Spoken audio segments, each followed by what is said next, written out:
Melalui siaran radio, Radio Rebelde, Fidel dan rekannya Che Guevara mengirimkan pesan-pesan revolusi ke seluruh negeri, menyebarkan semangat perlawanan.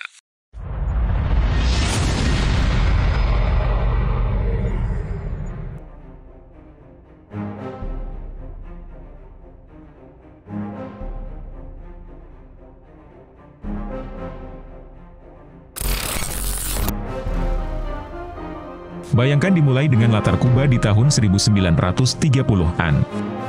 Fidel lahir dari keluarga kaya pemilik perkebunan di Biran, Kuba. Dia adalah seorang pemuda yang cerdas, ambisius, dan dikenal sering berkelahi di sekolah. Ceritakan bagaimana Fidel yang masih muda menantang otoritas, bahkan sejak masa sekolahnya di Havana, di mana ia menunjukkan tanda-tanda sebagai seorang pemimpin yang tidak takut mengambil risiko. Bagaimana Fidel tidak hanya berjuang dengan senjata, tetapi juga dengan kata-kata. Ia menggunakan propaganda untuk mendapatkan dukungan dari rakyat Kuba dan menarik perhatian dunia.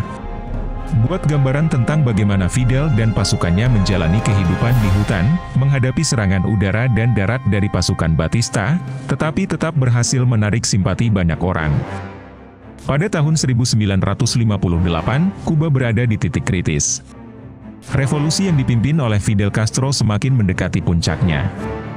Di tengah pegunungan Sierra Maestra, kelompok gerilyawan kecil yang dipimpin oleh Fidel, bersama saudara laki-lakinya, Raul, dan sekutu pentingnya, Che Guevara, melancarkan serangan akhir untuk menggulingkan diktator Kuba, Fulgencio Batista. Pada awal tahun 1958, pasukan Fidel Castro belum mencapai jumlah yang besar. Mereka hanya terdiri dari beberapa ratus gerilyawan yang tersebar di pegunungan dan pedesaan, namun semangat mereka sangat tinggi. Fidel dan pasukannya hidup dalam kondisi sulit, mereka sering kekurangan makanan, obat-obatan, dan persenjataan. Namun, mereka berhasil bertahan berkat dukungan penduduk lokal yang muak dengan pemerintahan Batista yang korup dan kejam. Dari sana, pasukan revolusioner melancarkan taktik serangan kilat, menyerang pos-pos militer kecil, memotong jalur komunikasi, dan menimbulkan kebingungan di antara pasukan Batista. Satu hal yang membuat perlawanan ini menarik adalah keterampilan Fidel dalam mengelola propaganda. Melalui siaran radio, Radio Rebelde, Fidel dan rekannya Che Guevara mengirimkan pesan-pesan revolusi ke seluruh negeri, menyebarkan semangat perlawanan. Dari sana, pasukan revolusioner melancarkan taktik serangan kilat, menyerang pos-pos militer kecil, memotong jalur komunikasi, dan menimbulkan kebingungan di antara pasukan Batista. Satu hal yang membuat perlawanan ini menarik adalah keterampilan Fidel dalam mengelola propaganda. Melalui siaran radio, Radio Rebelde, Fidel dan rekannya Che Guevara mengirimkan pesan-pesan revolusi ke seluruh negeri, menyebarkan semangat perlawanan. Mengetahui ancaman yang ditimbulkan oleh gerilyawan Castro, Batista memerintahkan operasi besar-besaran yang dikenal sebagai Operasi Verano pada pertengahan tahun 1958. Ia mengirim lebih dari 10.000 tentara, dilengkapi dengan pesawat tempur, artileri, dan senjata modern, untuk menghancurkan pasukan gerilya Fidel di Sierra Maestra. Fidel menyadari bahwa pasukannya tidak memiliki peluang dalam pertempuran terbuka melawan tentara yang jauh lebih besar dan lebih baik dipersenjatai. Namun, pasukan Fidel menggunakan taktik gerilya, mereka bersembunyi di hutan, melakukan serangan tiba-tiba pada malam hari, dan menghindari bentrokan langsung dengan pasukan musuh. Dalam banyak kesempatan, mereka berhasil mengecoh dan memukul mundur pasukan Batista. Salah satu pertempuran terkenal terjadi di El Ufero, di mana para gerilyawan mengalahkan satu unit pasukan Batista, yang menyebabkan demoralisasi besar di pihak pemerintah. Pada bulan Desember 1958, Castro dan Che Guevara memutuskan untuk meluncurkan serangan ke kota Santa Clara, yang dianggap sebagai benteng terakhir sebelum Havana. Cerita ini adalah salah satu yang paling dramatis dalam seluruh revolusi. Che Guevara, dengan pasukan kecilnya, berhasil memotong jalur kereta api yang membawa pasokan dan senjata untuk pasukan Batista. Setelah beberapa hari pertempuran sengit, Santa Clara akhirnya jatuh ke tangan pasukan revolusioner. Kemenangan di Santa Clara menjadi pukulan besar bagi rezim Batista. Tentara Batista mengalami demoralisasi yang besar, banyak yang menyerah atau bergabung dengan para pemberontak. Batista menyadari bahwa ia tidak dapat lagi mempertahankan kekuasaannya.